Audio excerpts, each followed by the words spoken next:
The great question. Imagine waking up one day next to the person you love the most, only to realize that the conversations you've been having, the conflicts that keep repeating, and the strange attractions or aversions you feel toward them may not be about them at all. Imagine the haunting possibility that every word spoken, every silent resentment, and even the warmth of affection you feel is being shaped by forces inside you that are invisible yet relentless. Forces that have been waiting, buried in the depths of your psyche, since long before you met this person. What if the person you think you are loving, fighting, or misunderstanding is only a mirror of the figures living in your unconscious, playing out a story you never consciously agreed to write? This is the paradox Carl Jung confronted when he spoke of the Anima and Animus, the inner figures of the opposite sex within every human being. It is a paradox because it suggests that our most intimate connections may not be with the people standing before us, but with the projections of the inner feminine or inner masculine that our minds cannot help but cast upon them. Consider the unsettling possibility that when a man falls in love, he may not be seeing the woman before him, but rather the anima, his inner feminine, woven onto her like a veil. And when a woman falls for a man, she may not be encountering him as he is, but instead her animus, her inner masculine, embodied in his gestures, his words, his very presence. This means that in the early stages of attraction, in the fires of passion or the turmoil of conflict, much of what is felt may not even belong to the other person. It belongs to you, to the unconscious side of yourself you haven't yet faced. Suddenly, relationships become not just about love or companionship, but about revelation. But here lies the contradiction that feels like a knife's edge.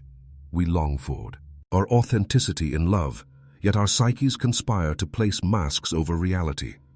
We want to know the other person, truly and deeply, but Jung whispers that the other we meet is always entangled with the shadows and longings within ourselves.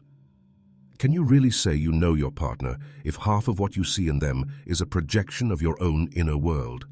And can you truly say you know yourself if you've never faced the figures that shape what you desire, what you reject, and what you fear in love?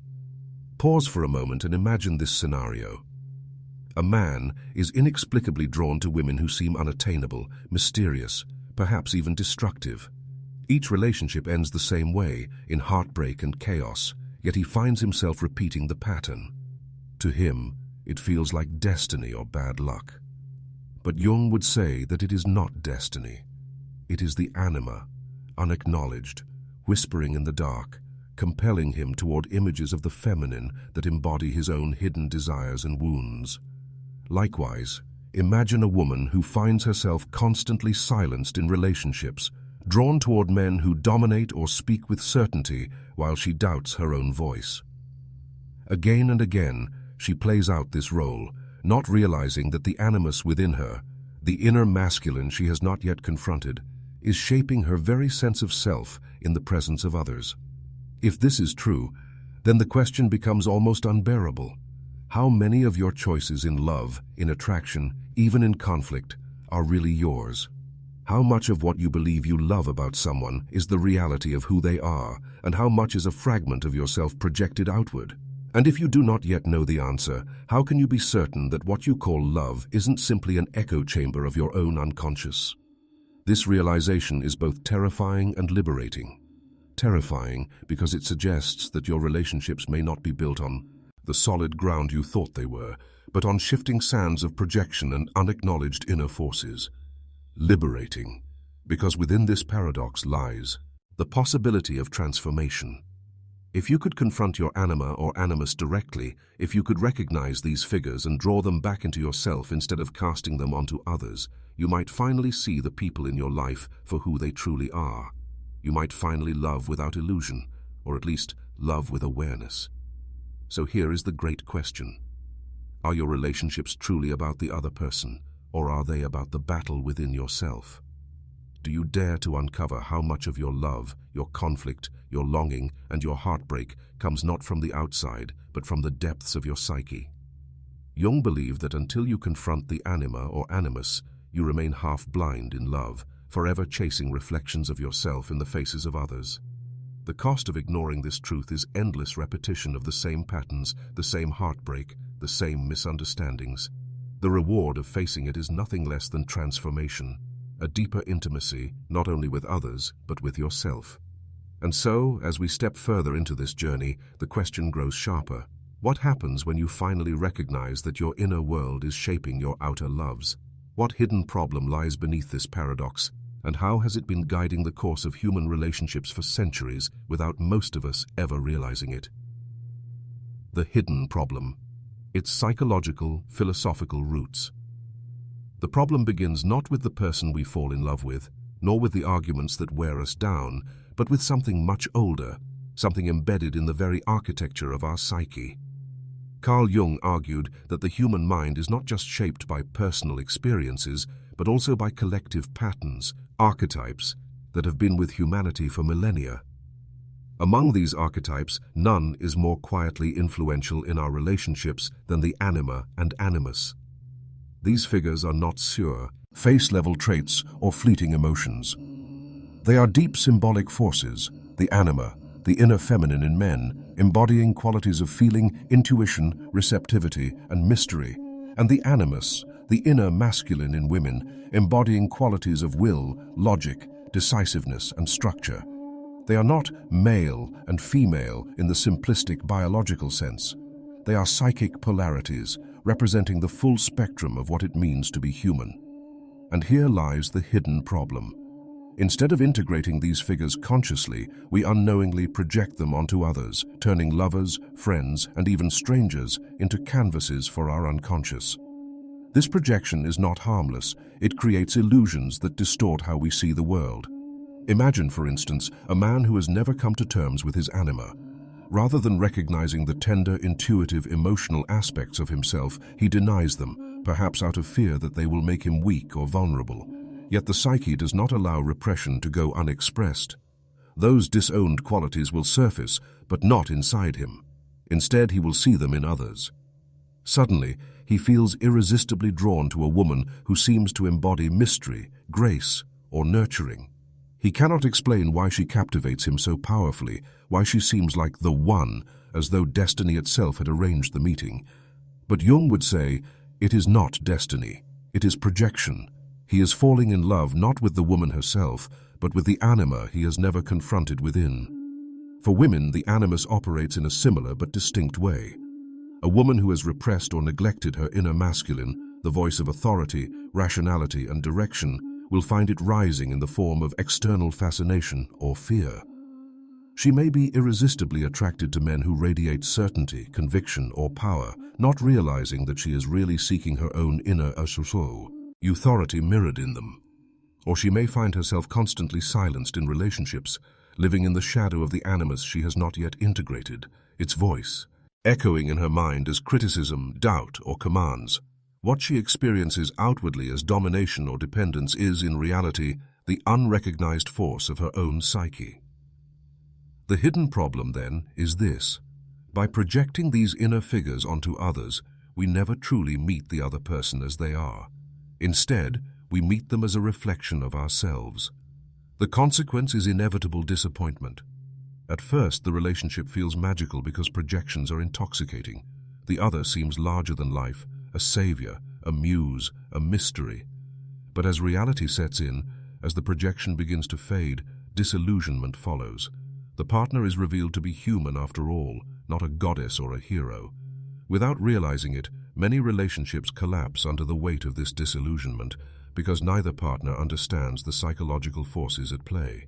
They blame each other when in fact the conflict is between themselves and the figures they have yet to integrate.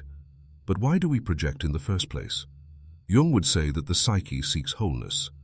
The anima and animus represent parts of ourselves that are undeveloped or unconscious, and the psyche longs to bring them into awareness.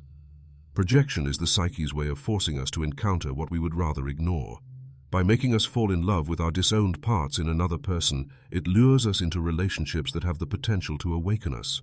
Yet if we remain unconscious, if we never realize that what we love or hate in the other is also in ourselves, we remain trapped. Love becomes a cycle of projection and disappointment rather than a path to growth. Philosophically, this aligns with the paradoxes articulated by thinkers like Nietzsche and Schopenhauer. Nietzsche warned of the dangers of not becoming who you truly are, of living under illusions and masks.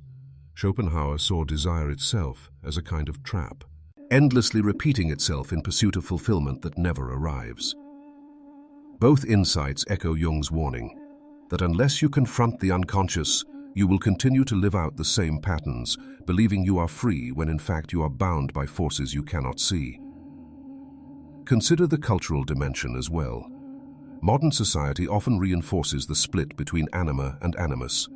Men are told to be strong, rational, unemotional. Women are encouraged to be nurturing, receptive, and agreeable. These stereotypes suppress the full range of human potential, leaving men disconnected from feeling and women disconnected from authority. The psyche responds to this imbalance through projection, ensuring that what we deny in ourselves will find expression in our relationships. Thus, culture itself conspires with the unconscious to deepen the problem. The very qualities we are told to reject within ourselves become the ones we compulsively seek or fear in others. This is not merely a private issue, it is a collective one. Entire cultures are shaped by their relationship, or lack thereof, with anima and animus. When the anima is neglected, societies become overly rational, technological, and detached from emotion or soul. When the animus is denied, societies lack structure, direction, and clarity of purpose. Jung believed that the integration of these forces was not just an individual necessity, but a collective one, essential for the balance of civilizations. So, the hidden problem we face in relationships is not simply a matter of poor communication, mismatched personalities, or unlucky timing. It is far deeper. It is the unconscious play of archetypes using our relationships as a stage. Until we learn to see this, we remain trapped in endless cycles, mistaking projections for reality, blaming others for our inner conflicts, and wondering why intimacy feels elusive. And yet, as Jung insisted, every problem contains within it the seeds of transformation. If projection is the psyche's way of pushing us toward wholeness, then perhaps the very illusions that break. Our hearts are also invitations to grow. But before we explore the possibility of freedom, we must confront a sobering reality. The unseen consequences of living under projection are far more pervasive than most people realize. They shape not only our relationships, but our identities, our choices, even the societies we build. The question now becomes, what happens when we live our entire lives guided not by conscious awareness, but by the unseen hand of anima and animus? The unseen consequences. When we fail to recognize the anima and animus within ourselves, the consequences seep into every corner of our lives, quietly shaping choices, behaviors, and entire destinies without us ever realizing it. It is not simply that we misinterpret our lovers or partners.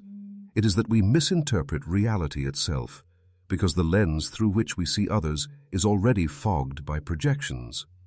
Imagine living your entire life believing you are navigating freely, while in truth your inner world is steering the ship, unseen and unacknowledged, directing you towards storms you never meant to sail into. Jung warned that the unconscious, when left unexamined, does not simply remain quiet, it takes control.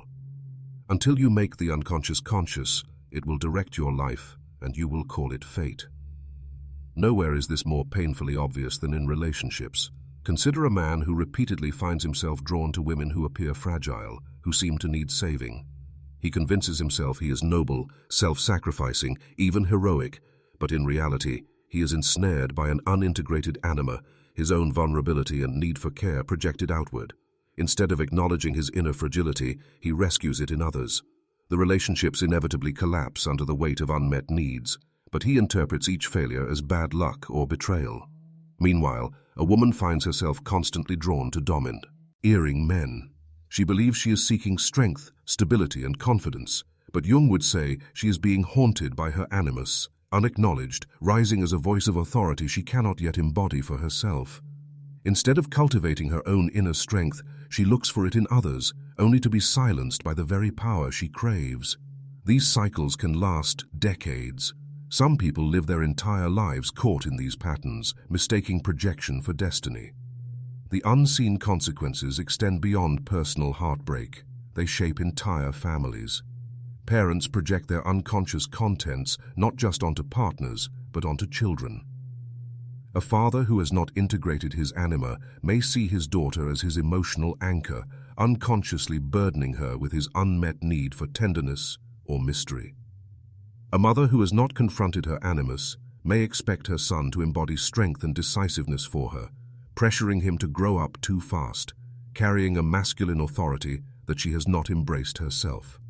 Thus, the legacy of unintegrated anima and animus becomes generational, passed down silently like an invisible inheritance, each child inheriting not only genes, but the unfinished psychological struggles of their parents. Society itself is not immune to these unseen consequences. Look closely, and you will see the anima and animus at work in cultural myths, political movements, even national identities. Entire cultures fall into collective projections. For instance, when societies suppress the feminine, emotion, intuition, connection to nature, they may project anima qualities onto distant lands, exoticizing them as mysterious, fertile, or dangerous. Colonialism itself can be read through this lens, the projection of a repressed anima onto the other, turning entire peoples into symbols of desire or fear. On the other hand, when cultures suppress the masculine, clarity, order, authority, they may become consumed by a longing for strong leaders, projecting the animus onto political figures who then rise as embodiments of the people's unconscious hunger for direction. The rise of authoritarianism, the cult of the strong man, is not only political, it is archetypal. Psychologically, the cost of ignoring these forces is fragmentation. When we cannot see the anima and animus within, we live divided lives. Men may feel alienated from their emotions, trapped in rigid rationality, unable to access the depths of empathy and creativity that the anima offers. Women may feel cut off from their authority, their inner voice drowned out by the echoes of the animus speaking through others instead of within themselves. This fragmentation creates inner emptiness, a sense that something essential is missing. People then try to fill this emptiness with relationships, with work, with possessions, with distractions, never realizing that what they are seeking is integration, not substitution. Neurology offers a parallel insight. The brain itself functions in complementary hemispheres, one leaning toward analytic, structured, and linear thinking, the other toward intuitive, holistic, and emotional processing. While it is simplistic to equate these directly with animus and anima, the metaphor is striking. When one hemisphere dominates and the other is neglected, human experience becomes imbalanced. The psyche mirrors this imbalance. A man who suppresses his anima becomes over-identified with control and logic, while his intuitive and emotional side lies dormant. A woman who suppresses her animus becomes over-identified with feeling and receptivity, while her rational voice is silenced. The consequence is a lopsided existence, leaving individuals vulnerable to projection, illusion, and dependency. But perhaps the most haunting consequence is this.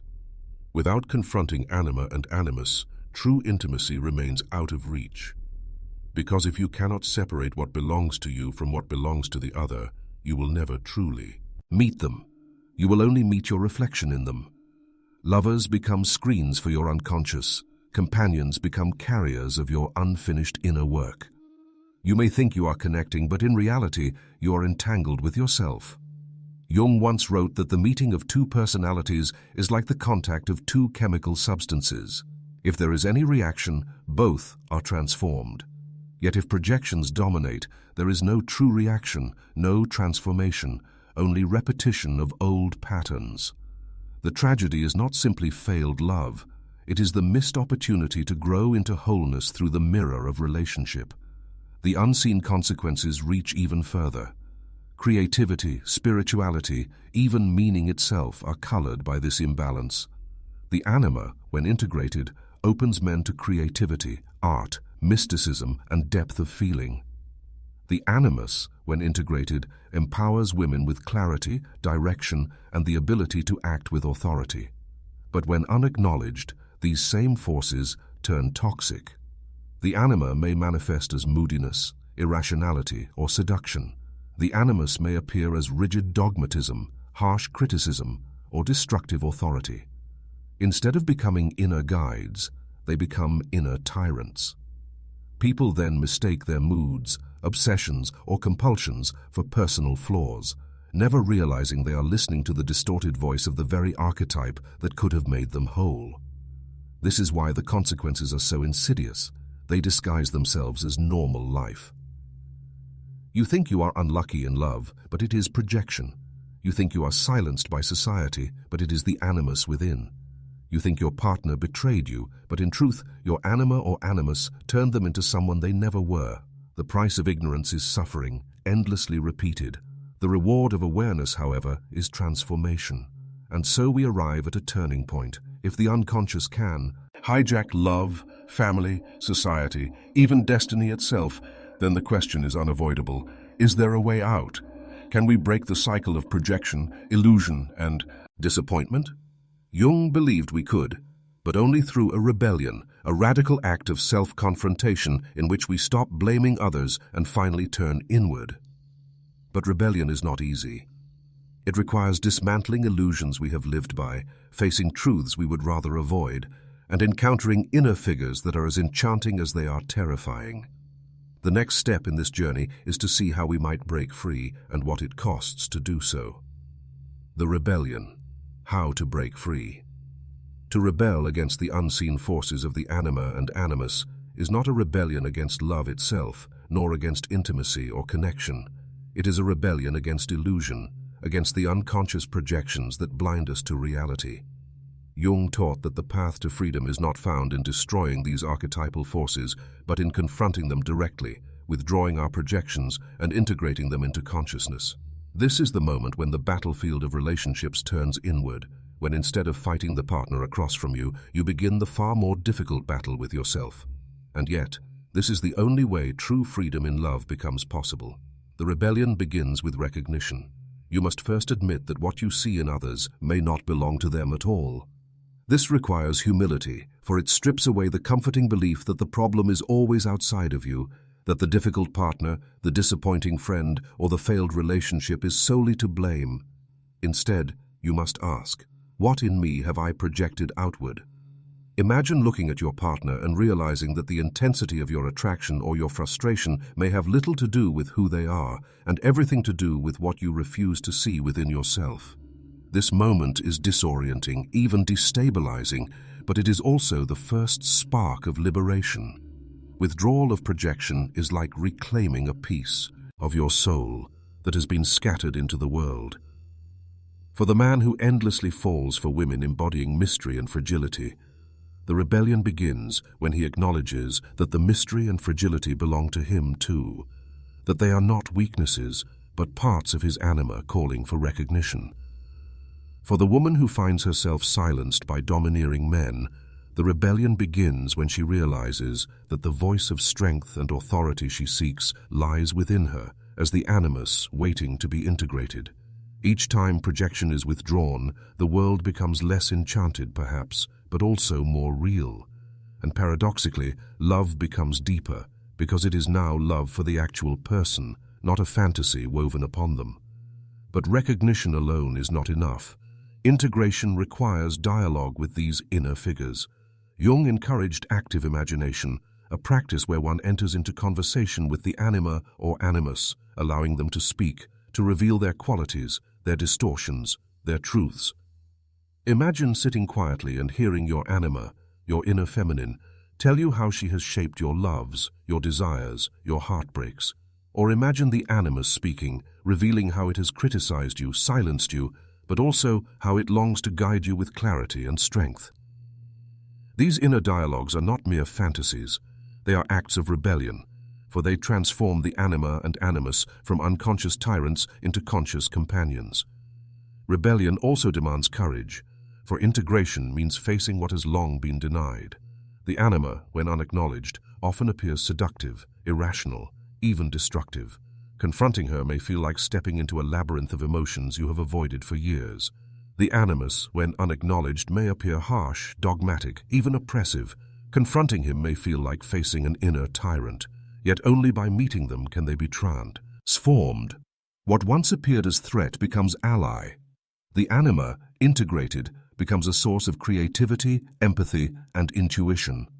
The animus, integrated, becomes a source of direction, clarity, and courage. What once enslaved you now empowers you. Breaking free from projection also reshapes relationships in profound ways. Without the fog of illusion, intimacy becomes possible in its truest sense. The meeting of two whole individuals, not two incomplete psyches seeking completion in each other. Instead of expecting your partner to carry your inner wounds, you take responsibility for them. Instead of demanding that they fulfill an unconscious role, you allow them to be themselves. This shift is revolutionary, for it transforms love from dependency into dialogue, from projection into partnership. Historical and philosophical examples reveal the power of such a rebellion. Consider the myth of Odysseus and Circe. At first, Circe appears as an enchantress who turns men into animals, a figure of the dangerous feminine Anima. Yet Odysseus, through courage and dialogue, disarms her power, transforming her from seductress into ally. The myth echoes the Jungian truth. When we confront the Anima directly, her destructive enchantment becomes creative guidance. Or consider Nietzsche's call to become who you are. To rebel in the Jungian sense is to step out of the illusions that bind you and to claim the fullness of your psyche, Anima and Animus alike. This rebellion is not a one-time act, but a lifelong process. The Anima and Animus are too deep, too archetypal, to be fully integrated once and for all. They must be encountered repeatedly, each encounter deepening your relationship with them, each withdrawal of projection freeing you a little more from illusion. Jung called this process individuation, the journey toward wholeness. Individuation is not about becoming perfect, but about becoming complete, embracing the totality of who you are. And without integrating Anima and Animus, individuation remains impossible. It is worth noting that this rebellion often comes with resistance, not only from within, but from society itself. A man integrating his Anima may be criticized for becoming too emotional or vulnerable. A woman integrating her Animus may be accused of being too assertive or independent. The cultural scripts that enforce the split between Anima and Animus resist integration because integration challenges stereotypes, destabilizes roles, and threatens the status quo. Thus, the rebellion is not only psychological but cultural. To integrate Anima and Animus is to defy the rigid expectations of gender and identity imposed by society, reclaiming the full spectrum of human possibility. And yet, the reward is immense. Those who dare this rebellion often describe a new depth of self-understanding, a new clarity in relationships, and a new sense of freedom. Love becomes less about possession and more about recognition. Conflict becomes less about blame and more about growth. Even solitude becomes richer, for you are no longer divided against yourself, but accompanied by the inner figures that once tormented you. Breaking free from projection is not the end of the journey, however. It is the threshold. Once you have reclaimed your Anima or Animus, once you have withdrawn the illusions and seen the world with clearer eyes, a deeper question emerges. What ultimate truth lies behind these archetypes? Why are they there in the first place? Shaping love, shaping destiny, shaping entire cultures. What revelation awaits when you look not just at the Anima and Animus as forces to be integrated, but as doorways to the deepest mystery of what it means to be human? This leads us into the final stage of the journey, where rebellion gives way to revelation, and where the Anima and Animus reveal their ultimate purpose, not simply as inner figures to be confronted, but as guides toward the most profound truth of existence. The ultimate truth, the Fina. L. Most powerful realization. What if the Anima and Animus were never just obstacles, never just forces to torment you with illusions of love and endless cycles of heartbreak? What if, hidden beneath their masks of seduction, domination, projection, and conflict, they were always pointing you towards something larger, something that transcends the personal and reaches into the very fabric of existence? Jung believed that the Anima and Animus are not accidents of psychology, but gateways to the self, the archetype of wholeness, the deepest truth of who you are. And here lies the final paradox. What feels like the greatest source of confusion in your relationships may also be the very key to discovering your ultimate purpose. Imagine for a moment that every person you have ever loved, every heartbreak that shattered you, every conflict that broke your illusions was not merely an episode of chance or fate. Imagine instead that each one was a carefully woven mirror, designed by the unconscious to draw you closer to the wholeness you have been avoiding. Each projection of anima or animus, each mistaken belief that someone else could complete you was in truth a lesson, that you are already complete, but only if you dare to integrate the opposite within yourself. Love, then, is not just about union with another. It is about union with yourself. This is the ultimate truth that Jung's philosophy unveils. Your relationships are not random dramas, but sacred mirrors of your individuation. When you fell for someone because they embodied mystery, it was your anima calling. When you were silenced by someone's overpowering authority, it was your animus demanding recognition. These experiences, painful as they may be, are not punishments, they are initiations. They strip away illusions not to destroy you, but to force you into a deeper intimacy with your own soul. And so, the anima and animus are not just psychological constructs, they are guides. The anima, when integrated, does not simply make a man more emotional. It opens him to creativity, art, love, and the spiritual depths of life. She becomes the bridge to the soul, the inner muse that connects him to mystery and transcendence. The animus, when integrated, does not simply make a woman more assertive. It grounds her in her own authority, empowers her to speak with clarity, and gives her the strength to act decisively in the world. He becomes the voice of truth within, the guardian of inner sovereignty. When united, anima and animus reveal that within each of us lies the totality of the human experience, the union of opposites that alchemists once called the conjunctio oppositorum, the sacred marriage. This inner union does not destroy relationships, it transforms them. No longer do you seek in the other what you lack in yourself. No longer do you bind your partner with the chains of projection, demanding they play a role scripted by your unconscious. Instead, you meet them as they are, free of illusion, and you love them not because they complete you, but because in your wholeness you can finally see them clearly. This is love without masks, intimacy without dependency, passion without projection. It is rare, but it is possible. Jung himself hinted that such relationships, where two individuated people meet, are the highest form of human connection, not because they erase difference, but because they embrace it from a place of wholeness. Philosophically, this insight echoes across time. The mystics of every tradition spoke of a divine union that could only be reached through the reconciliation of opposites. Taoism speaks of yin and yang, eternally distinct yet inseparable, forming the Tao. Alchemy spoke of the union of sun and moon, king and queen, sulfur and mercury, as the path to the philosopher's stone. Even Plato, in the Symposium, imagined love as the longing to reunite with the lost half of the soul. Jung's vision, however, gives these symbols psychological flesh. The anima and animus are not just cosmic metaphors. They are living realities within each psyche. To integrate them is to enact this ancient truth within yourself. The ultimate realization, then, is this. The purpose of the anima and animus is not to trap you forever in cycles of projection, but to lead you through them until you recognize that the wholeness you seek has always been inside you. The suffering of failed relationships, the pain of betrayal, the ecstasy of falling in love, the frustration of endless misunderstandings, all of it is the psyche's way of guiding you toward individuation. Every heartbreak is a lesson in projection. Every attraction is a clue to what you have denied in yourself. Every conflict is a mirror of the war within. And when you finally see this, when you finally withdraw the projections and embrace the inner figures, you step into a freedom that is not dependent on the love or approval of others. You become whole. This does not mean you will never love again.